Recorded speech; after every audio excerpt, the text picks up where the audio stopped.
The New York Times has published a Epstein bombshell. Now, much of the reporting here we knew about, but we do get a behind the scenes look into how the Trump administration was basically freaking out over the Epstein files behind the scenes, but more importantly, how Trump's senior advisors gathered in the Situation Room multiple times to basically figure out what their game plan was in responding to the absolute rage members of their own base were lodging against them because it was abundantly clear that there was a cover-up of the Epstein files. This story is pretty incredible, but remember, someone or maybe multiple people within the Trump administration clearly leaked this. Someone who was in the Situation Room clearly leaked this to the New York Times. And you should ask yourselves why. All right, with that in mind, here are the details. So at one point during one of the earlier meetings in the Situation Room, apparently Vice President JD Vance had suggested that, hey, you know what, maybe we just get out in front of this. Maybe we do engage in transparency. And he suggested that Tucker Carlson interview Ghislaine Maxwell so that she can state that Trump has never been part of any wrongdoing tied to Jeffrey Epstein. And he really wanted the administration to release the files, according to this New York Times report. And so Vance argued that even the unsubstantiated claims about Trump should go out because he felt that they were gonna surface anyway. So why not get out in front of it and show that there's really nothing to be concerned about when it comes to Trump, because the administration is the one who released this in good faith, right? That's the play that he had in mind. Now, his idea was rejected, as you can imagine. Blanche also laid out what he saw as their best options. So option number one, apparently, was to petition federal district courts in Florida and New York to unseal the grand jury testimonies, the secret transcripts of prosecutors' presentations of witnesses and evidence in their efforts to obtain indictments in the past Epstein-related cases. As those were almost certain to contain no significant new information, everyone agreed that this option was a good idea, and not only because a release was unlikely to damage the president. So get a load of this. This is why they thought this was their best option. Under the federal rules of criminal procedure, the bar for any release is exceptionally high. If the courts refuse to unseal them, as Blanche predicted, they could shift the blame for withholding the Epstein material away from the Trump administration and onto the judges. And all the better if the judges had been appointed by Democratic presidents.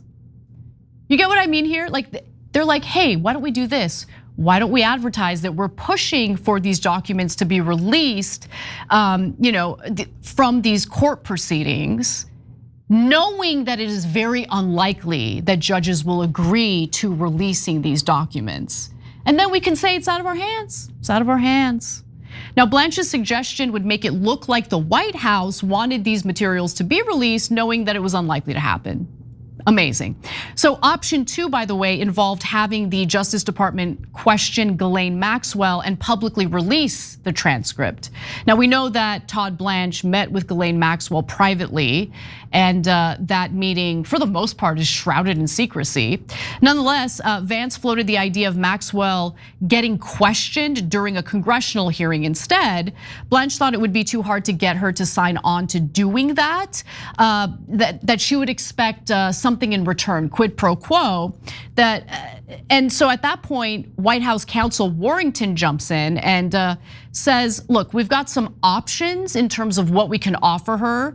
The way the story was reported, Warrington wasn't suggesting he was in favor of either option, but he was saying, look, we could either get her a pardon or have her sentence reduced. That yielded strong disapproval from members of Trump's cabinet. They thought that's not gonna look good if we give her a pardon or if we shorten her sentence. So the consensus was to go along with the first option of calling for the release of the grand jury material, knowing that it was unlikely that the judges would agree to releasing it in the first place. And Trump went along with that, although reluctantly so, as is reported in the Times. They also get into Bindergate, and that part of the reporting is pretty incredible. So in the meantime, as you know, you have Trump's cabinet meeting in the Situation Room, trying to figure out, like, what are we gonna do? What are we gonna do? People are freaking out over the Epstein files.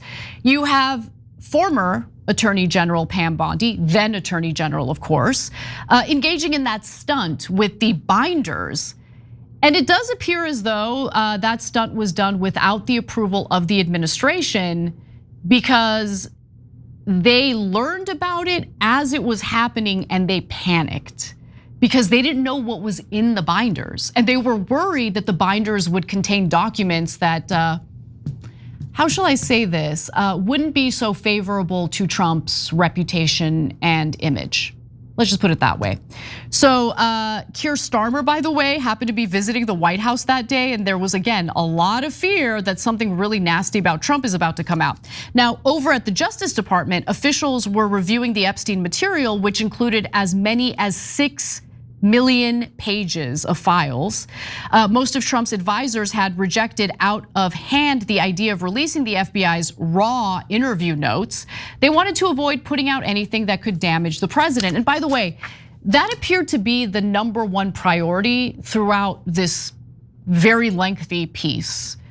It seems as though what they wanted to prioritize, what they were worried about, was Trump's image more than anything else. And so Blanche determines that they can't put out the files and wanted to convey that message in a public memo. And so this was a huge problem for FBI Director Kash Patel and former Deputy FBI Director Dan Bongino. According to the reporting here, Dan Bongino in particular was very fiery in pushing for the immediate release of the surveillance footage from the prison where Epstein was allegedly found dead. Now, Bongino hated the Justice Department's Nothing to See Here memo being drawn up for public release. He told Patel this would in no way align with their promises of transparency after taking over the FBI, and he objected to putting the FBI seal on the letterhead, but he was overruled. So let's just pause for a second. This story, you have to ask yourselves, okay, this was obviously leaked to the Times. Whoever the leaker was in on these deliberations. Who looks good in this piece?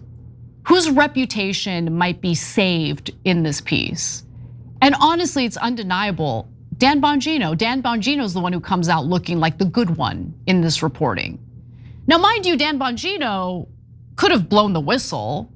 That would have been the difficult thing to do. He didn't do it. So if he is the leaker, think about how rascally that is. Think about the cowardice of going along with the cover up while you're in the administration, and then potentially, we don't know for sure, leaking this to the New York Times in an effort to rehabilitate your reputation because Homeboy's podcast ain't doing well, okay? Anyway, let's get back to both Patel and Bongino. So apparently Kash Patel privately said that he was sharing many of Bongino's concerns. But remember, he's a good boy. Kash Patel's a very good boy for Daddy Trump. So he provided his support in an internal email that he sent on July 2nd. And I should note, obviously I'm sure there were Freedom of Information requests and things like that for this reporting. But in the email, he wrote the following: "Thanks for the edits. And I still believe this is the correct vehicle forward," Patel wrote, meaning he wanted the cover up. So he wrote that to a small group of colleagues, including Todd Blanche. "I'm happy to add any additional sentences to complete the shortfall, or to compete the shortfall. But I do think we address specifically why more can't be released as it relates to specific topics, i.e. court order, child sexual abuse material, victim protections, etc." Okay, but what was even more telling of these deliberations that were taking place, especially as it pertains to that memo, inside the White House, Trump had no interest in releasing anything. And senior officials, including Susie Wiles and Blair, were initially unconvinced about the reach of the Epstein crisis. They told colleagues that Republican voters didn't care. And they had early data from Trump's chief pollster Tony Fabricio to demonstrate it. You might be asking yourselves, Tony Fabricio, who was that guy? He sounds familiar. I feel like he was in the news recently. He was in the news recently. It's worth noting that Tony Fabricio was a consultant for various Israeli politicians, including Benjamin Netanyahu. And then right now, he is serving as Naftali Bennett's pollster. Naftali Bennett is a challenger to Netanyahu in upcoming elections for prime minister. So these are people who are in bed with Israel. Israel has been implicated in the release of the Epstein files that we've been able to see. Israel has an interest in not releasing the files. So just something to keep in mind. All right, so you have Susie Wiles, who worked on Benjamin Netanyahu's 2020 re-election campaign, downplaying the severity of the backlash from the right wing in regard to the Epstein files cover-up. And then you have this pollster who's like consulted for various Israeli politicians, trying to reinforce that notion with some poll that I don't know if that poll was credible. I know for a fact it's not credible. Obviously, there was a lot of backlash from the right in regard to this cover-up. So something to keep in mind. Now, going back to Bongino, the Times reports that Bongino told anyone who would listen that this was a grave miscalculation. Quote, "It's not an online story," he told White House advisors. "You don't understand." So they did end up releasing that memo. This was July of last year, along with that doctored footage from the prison Epstein was being held in, and that led to a lot of backlash. Remember, there was a minute missing from that surveillance footage that Pam Bondi released. And the day that memo was released, Bongino showed up to a daily Justice Department meeting with the FBI staff and the Attorney General, Pam Bondi. And he decided to draw his ire toward Bondi pretty aggressively. This was something that we had heard about earlier. Now we have a little more clarity about what was allegedly said. So apparently he said to her, "You effed this thing up from the start." He didn't censor himself, he said the word. "The way you've been talking about this, that dumb effing charade with the Epstein files, the they're on my desk nonsense, all the promises to the folks out there." And he allegedly considered resigning and then leaking the files. I don't believe that for a second, but allegedly that's what he was thinking about doing, but was talked out of it. Privately, he seethed. In conversations with confidants, he lamented what the job had cost him millions of dollars in podcast revenue, family time, his audience. He was getting torn apart over a strategy he had opposed from the start. Again, this is my speculation. I think he's the leaker. My speculation, because he's the only one who really comes out looking good here, and JD Vance to some extent. Now, back to Bondi, this one other excerpt from the reporting really stood out to me. So apparently Charlie Kirk had held a Turning Point USA event that turned into an Epstein grievance fest, with one speaker after another bashing Pam Bondi over her handling of the situation. And apparently Trump took time out of his day to call Kirk to scold him. Homeboy really didn't want the Epstein files released. And the fact that the number one priority among his administration or administration officials was ensuring that his reputation wouldn't be harmed, that anything unsavory in the Epstein files about him wouldn't be released, I think tells you a lot about what's going on here. Might even explain why Trump is willing to do anything and everything Israel wants in the Middle East, even though it is destroying his legacy, it has fractured his base, it is destroying the global economy, certainly the US economy. Why would he do all that? Unless maybe the Israelis have something on him. I don't know, again, speculation. But it is what it is, and you can make of that what you will. Every time you ring the bell below, an angel gets his wings. Totally not true, but it does keep you updated on our live shows.